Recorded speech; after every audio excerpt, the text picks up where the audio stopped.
السلام علیکم۔ انسان کہا ہے کیا؟ آج اس ٹاپک پر بات کریں گے۔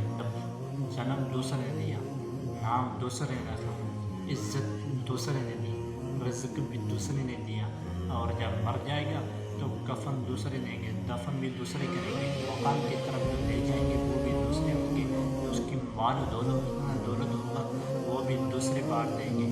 تو انسان کا کچھ نہیں ہوگا، انسان کا صرف جو ہے اعمال ہے، وہ چاہے برے اعمال ہوں چاہے نیک اعمال ہوں۔ اب آپ کی مرضی ہے۔ اللہ کے رسول نے فرمایا کہ جو قبر ہے وہ جنت کے باغوں میں سے یا تو ایک باغ ہے یا جہنم کے گھڑوں میں سے ایک گھڑا ہے، یعنی اگر آپ برے عمل کرو گے تو یہ قبر جو ہے آپ کے لیے جہنم کے گھڑوں میں سے ایک گھڑا بن جائے گی، اگر آپ نیک عمل کرو گے تو یہ قبر جو ہے جنت کے باغوں میں سے ایک باغ بن جائے گی۔ اب آپ کی مرضی ہے، چاہے اپنی قبر کو جنت کے باغوں میں سے ایک باغ بناؤ یا جہنم کے گھڑوں میں سے ایک گھڑا بناؤ۔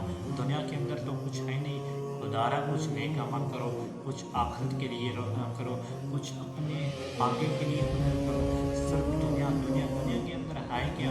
جبکہ دنیا کے اندر جو بھی ہمارا کچھ ہے وہ بھی ہم مر جائیں گے تو دوسروں کو دے کر جائیں گے۔ باقی رہے اعمال، اعمال کو ٹھیک کریں، اپنے لیے تو کچھ اپنے لیے تو کریں، صرف ہمیشہ کے لیے ہم غیروں کے لیے کریں گے، باقی اپنے لیے کچھ نہیں کریں گے۔ خدا را اپنے آخرت کے لیے بھی کچھ سوچیں۔ جزاکم اللہ۔